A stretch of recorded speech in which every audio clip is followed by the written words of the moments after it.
Hey guys, welcome back. Welcome back to Autoistic channel. If Git has ever confused you, especially commands like git add, git commit, and git push, you're not alone. Today I will explain Git in the simplest way possible. Most people think code lives in just two places, your computer and GitHub. That's wrong. There are actually four places: working directory, where you write code; staging area, where you prepare changes; local repository, where commits are saved; and remote repository, where code is shared. Now here's the flow. You write code, git add, move to staging, git commit, save locally, and git push, send to GitHub. That's it. That's Git. Once you understand this flow, everything becomes much easier. So first, what is Git? Git is a version control system. Now, don't worry about the fancy term. Let's simplify it. Git is basically a tool that tracks changes in your files over time. That's it.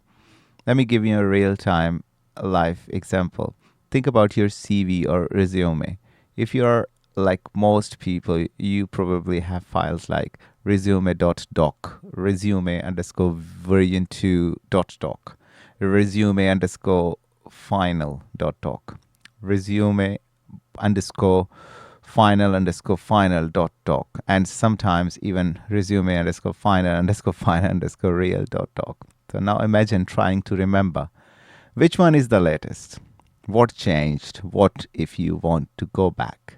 It becomes messy very quickly. This is exactly the problem Git solves.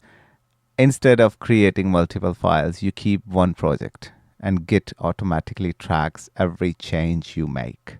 So now you can go back to any previous version, see exactly what changed and when, compare different versions, undo mistakes anytime.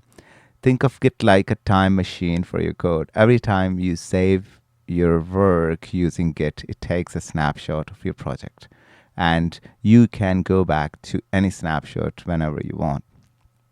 This is why Git is so powerful, especially when working in teams, because now multiple developers can work on the same project. Everyone's changes are tracked, and nothing gets lost. So in simple words, Git is equal track changes plus save history plus work safely. And once you understand this idea, everything else in Git will start making sense. Now, this is where most people get confused, and honestly, this is the biggest mistake beginners make when learning Git. Most people believe something very simple: my code lives in just two places, my computer and GitHub.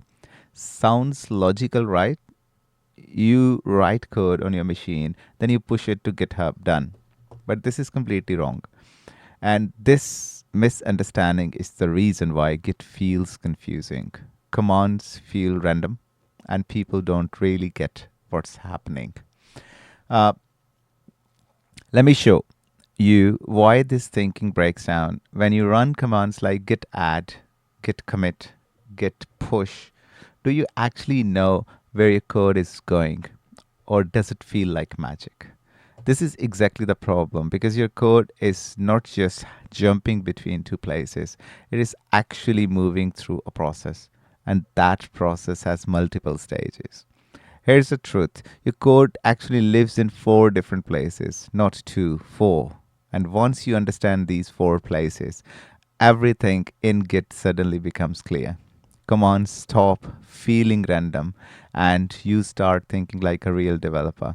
Think of it like this: Git is not just save and upload, Git is a pipeline. Your code moves step by step from one place to another, and to another, until it finally reaches the shared version. So instead of thinking local to GitHub, you should be thinking step 1, step 2, step 3, step 4.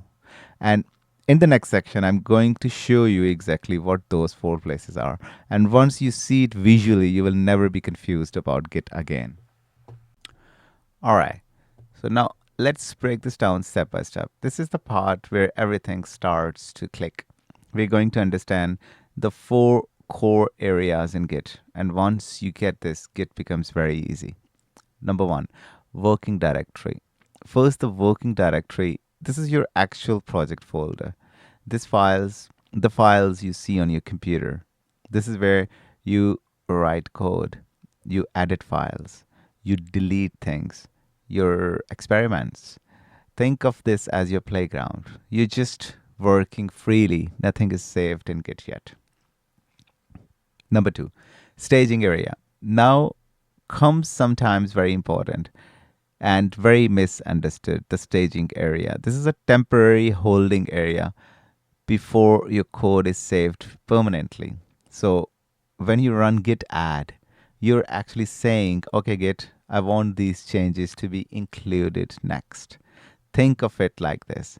You are writing an email and working directory is writing the email. Staging area is reviewing before sending. You can choose which files to include, which changes to ignore. And this is very powerful because you're in control of what gets saved. Next comes local repository. Next, we have the local repository. This is where your commits are stored on your machine. When you run git commit, you're creating a snapshot of your staged changes. Think of it like taking a photo. Each commit is a snapshot in time. So now you can go back to any previous version, compare changes, restore old code. Important point at this stage, your code is still only on your machine. And next it comes remote repository. Finally, we have the remote repository. This is a server like GitHub. This is where your code is shared with others, backed up, used for collaboration.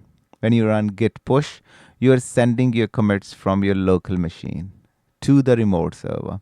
This is how teams work together. Multiple developers can push their code, pull others' changes, work on the same project. So now let's connect everything. Your code moves like this: working directory, staging area, local repository, remote repository. This is the key understanding. Git is not one step, it's a flow. Each command moves your code between these areas. And why this matters, once you understand this: git add, working, staging, git commit, staging to local, git push, local to remote. Now commands are no longer confusing. Instead of memorizing, you understand what is actually happening. And this is the moment where you stop being a beginner and start thinking like a real developer. All right. Now let's bring everything together. Let's follow the journey of your code step by step. This is where everything finally starts making sense. So step one, clone repository. First we start with git clone and then repo underscore URL. So what does this do? It copies a project from a remote server like GitHub and downloads it to your local machine. Think of it like you are taking a full copy of a project, including all files, all history, all previous commits. Now you have everything locally to start working. Step two, work on code. Now you start coding, you edit files and new features, fix bugs. All of this happens in working directory. Important thing is, at this stage, Git is not saving anything yet. You're just working freely. Step three, stage changes. Now comes your first git command in the workflow, git add dot. And what does this do? It takes your changes and moves them to the staging area. This is like saying, okay, Git, I want these changes to be included in my next save. And here's something powerful. You don't have to add anything. You don't have to add everything. You can choose specific files, specific changes. So you're always in full control. Step four, commit changes. Next step, git commit and -m and then in double quotes, your message. This is one of the most important commands in Git. What happens here, Git takes everything from the staging area and saves it as a snapshot into your local repository. Think of it as taking a photo of your project. Each commit is a snapshot in time. So now you can go back to previous versions, compare changes, restore old code. At this stage, your code is still only on your machine. Now let's share your work. Git push. This command takes your commits and sends them to the remote repository like GitHub. Now your code is backed up, available online, visible to your team. This is where collaboration begins. And step 6, pull latest changes. Now imagine you're working in a team. Other developers are also pushing code. So how do you get their updates? Git pull. This command downloads changes from remote, merges them into your local project. Git pull is git fetch plus git merge. So fetch gets latest changes, merge combines them with your code. So full flow, let's quickly connect everything. Git clone is to getting project, working directory, git add staging area, git commit, local repository, git push, remote repository, git pull, get latest updates. Why this is important? Now, when you run a command, you're not guessing anymore. You know where your code is, where it's going, what each step does, and this is the moment when Git stops being confusing and starts becoming a powerful tool you control. All right, now let's talk about something very powerful in Git, branches. At a very simple level, branches allow you to work on new features without breaking your main code. Let me explain this with a real world example. Imagine you're working on a project and your main code is working perfectly. Now your manager says add a login feature. What are your options? Option 1, start coding directly in main. It's very risky because if something breaks, your entire project is affected. Option 2, uh, create a branch. This is correct way. What is a branch? A branch is basically a separate version of your project. It's like saying, let me create a copy and work safely here. Creating a branch is uh, if we type git branch and then feature or maybe hyphen login, this creates a new branch. Cold feature hyphen login.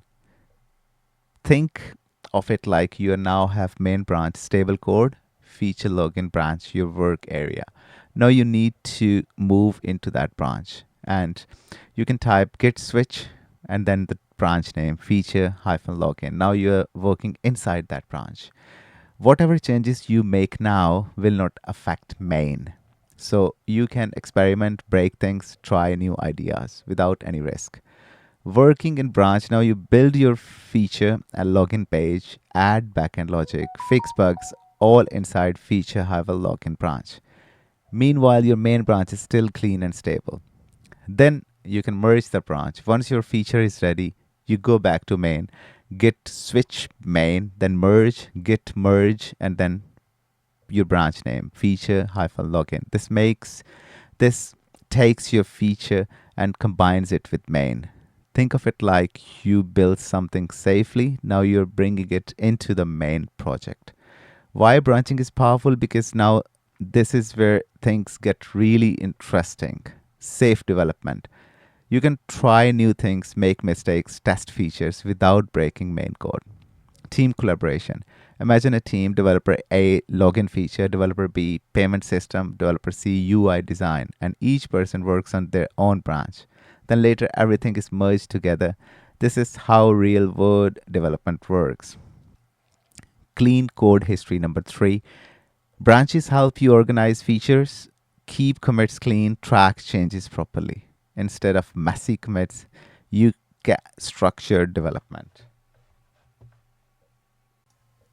So instead of thinking I just code and commit, think like this. I create branches for features, I develop safely, then I merge properly. And this is the moment when you start thinking like a professional developer. So are Git and GitHub the same thing? Most beginners think yes, they are basically the same, but that's completely wrong. Let's simplify this in the easiest way possible. Git is a tool and Git is a software installed on your computer. It helps you track changes, save history, manage versions. Git works locally. That means everything like git add, git commit happens on your own machine. While GitHub is a platform, now let's talk about GitHub. GitHub is a cloud platform where you store your code online, share it with others, collaborate with teams. Think of it like this: Git is brain and GitHub is internet. Big difference: Git manages your code, but GitHub shares your code. So when you run git commit, your code is saved locally. But when you run git push, your code goes to GitHub.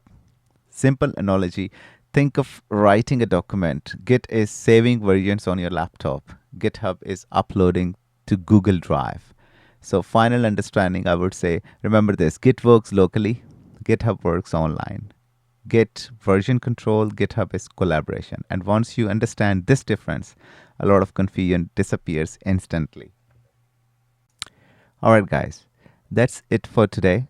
Now let's quickly recap what you have learned. If you understand working directory, staging area, local repository, remote repository, then honestly, you're already mastered 80% of Git. And trust me on this, once this concept clicks in your mind, Git stops feeling confusing, commands stop feeling random, and everything starts making sense. Because now you're not just typing commands, you actually understand what's happening behind the scenes. Motivation. Uh, at the start, Git feels difficult for everyone, but with a bit of practice, it becomes one of the easiest and most powerful tools you will ever use. If you found this video helpful, hit that like button and subscribe to the channel because I will be creating more practical real world tutorials just like this. And guys, if you need help with Odoo development, custom modules, or even Git workflows for your Odoo projects, feel free to reach out, contact at odooistic.co.uk. And if you would like to support the channel, Farooq Abid Rajput and gmail.com is the PayPal address.